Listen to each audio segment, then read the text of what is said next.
Raviteja is back. Raviteja మళ్ళీ వెనక్కి వచ్చాడు, చెత్త కొట్టేశాడు అంటే నాకైతే రవితేజ ఈజ్ నాట్ బ్యాక్ అనిపించింది. రెగ్యులర్ రవితేజ గారి రొట్ట మూవీస్ ఏవైతే ఉన్నాయో రీసెంట్గా వచ్చిన ఫ్లాప్ మూవీస్, అదే మూవీస్కి లైట్గా కామెడీ టచ్ యాడ్ చేసి ఈసారి కొంచెం నవ్వు వచ్చే కామెడీ యాడ్ చేసి రిలీజ్ చేస్తారు తప్ప నాకు రవితేజ ఈజ్ నాట్ బ్యాక్ అనిపించింది. సో ఈ సినిమా రివ్యూలోకి వెళ్ళిపోయే ముందు మన సినిమా పంచాంగం మీరు ఫస్ట్ టైం చూస్తున్నట్లయితే లైక్ చేయండి, షేర్ చేయండి, సబ్స్క్రైబ్ చేసుకుని ఎంకరేజ్ అయితే చేయండి. ఎలా ఉంది మూవీ, నీకు నచ్చిందా అంటే నాకు ఫస్ట్ హాఫ్ వరకు బాగానే అనిపించిందండి. చాలా కామెడీగా ఎంటర్టైనింగ్ అనిపించింది. సత్య కామెడీ బాగుంది, వెన్నెల కిషోర్ మీమ్ రెఫరెన్సెస్ బాగున్నాయి. And Sunil is back, Ravi Teja is back కాదు, చాలా రోజుల తర్వాత ఒకప్పుడు మనం చూసిన సునీల్ కామెడీ, అది సునీల్ మంచిగా అనిపించింది. 90s సిరీస్లో ఉంటాడు కదా బాబు, ఆ కామెడీ బాగుంది. రవితేజ గారి కామెడీ కూడా బాగుంది. రవితేజ గారు కూడా చాలా బాగా యాక్ట్ చేశారు చాలా రోజుల తర్వాత. అండ్ ఇద్దరు హీరోయిన్స్ ఉన్నారు, ఇద్దరు హీరోయిన్స్ వేస్ట్. నాకు అసలు ఎక్కడ వాళ్ళకి యాక్టింగ్ చేసినట్టు అనిపించలేదు. అందులో డింపుల్ హై అయితే అసలు హీరోయిన్ మెటీరియలే కాదనిపించింది నాకు. సో హీరోయిన్స్ వరకు నాకు నచ్చలేదు. సాంగ్స్ కూడా నాకు ఏది ఎక్కలేదు.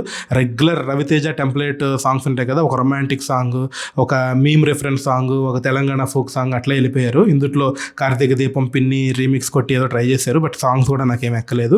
స్టోరీ విషయానికి వచ్చేసరికి ఏంటంటే, ఒక బిజినెస్ మ్యాన్ బిజినెస్ పని మీద స్పెయిన్ వెళ్ళి అనుకోకుండా ఒక అమ్మాయితో వన్ నైట్ స్టాండ్లో ఉండిపోయి మళ్ళీ రిటర్న్ వెనక్కి వచ్చినప్పుడు ఆ అమ్మాయి మళ్ళీ వెనక్కి వస్తే ఈ వైఫ్కి తనకి మధ్యలో ఉండే మా ఆవిడ ఇంట్లో వెళ్ళాలి, వంటింట్లో ప్రియురాలు, ఆ మిక్స్ ఈ మిక్స్ అంతా కలిపి అదే ఫార్మాట్లో వెళ్ళిపోతూ ఉంటుంది. సో ఫస్ట్ హాఫ్ వరకు కొంచెం ఎంటర్టైనింగ్ అనిపించినా కూడా సెకండ్ హాఫ్ స్టార్ట్ అయ్యేసరికి ఓకే క్లైమాక్స్ ఇది రివీల్ అవుతుంది, ఇలా చేస్తాడు, తర్వాత ఇది అవుతుంది అని మనకు క్లియర్గా అర్థమైపోతుంది.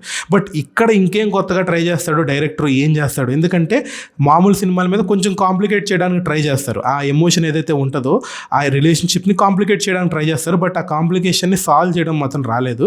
క్లైమాక్స్ అయితే మాత్రం చాలా దరిద్రంగా అనిపించింది నాకు. కావాలని ఫోర్స్డ్గా ఆపేసి ఏం తీయాలో తెలియక ఆగిపోయినట్టు అనిపించింది. కన్విన్సింగ్ అనిపించదు.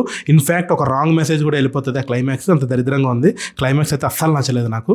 ఫస్ట్ హాఫ్ నుంచి కూడా కామెడీ బాగుంది అని అంటున్నాను, కానీ చాలా మట్టుకు చాలా లాజిక్లెస్ సీన్స్ ఉంటాయి. కన్వీనియంట్ స్క్రీన్ ప్లే ఉంటుంది. ఏదో ఒక సినిమాటిక్ లిబర్టీ తీసుకున్నారు, ఒక కామెడీ మూవీ అన్నట్టు వదిలేస్తాం, కానీ ఇది చాలా మందికి కనెక్ట్ అవ్వకపోవచ్చు. బట్ మాస్ ఆడియన్స్ మట్టికి టార్గెట్ చేసి తీసినట్టు అనిపించింది నాకు. బీసీ సెంటర్స్ ఆడియన్స్ వీళ్ళైతే మాత్రం బాగా కనెక్ట్ అవుతారు ఆ కామెడీకి. సో ఇది మన రివ్యూ ఫర్ భర్త మహాశయులకు విజ్ఞప్తి.